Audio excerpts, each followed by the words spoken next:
যখন ঘুম থেকে উঠতো হাঁ করে ঘুমোতো এবং ঘুম থেকে ওঠার পরে তার দেখা গেল যে বালিশে মানে লালা লালা যেটাকে বলি আমরা সেটা অনেকখানি বালিশে থাকতো আর কি। তো এটা কি কোনো কারণ হতে পারে? এডিনয়েডের জন্য কি এরকম হচ্ছে?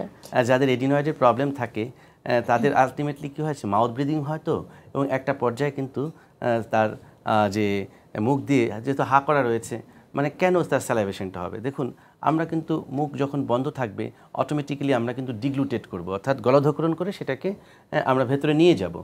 এখন যাদের এডিনয়েডের সমস্যা তার তো হা করে ঘুমাচ্ছে, তো হা করে ঘুমানোর ফলে আলটিমেটলি সে তার লালাটা, এটা তো ন্যাচারালি লালা তো আমাদের শরীরে প্রডিউস হবেই, স্যালাইভারি গ্ল্যান্ড থেকে আসে।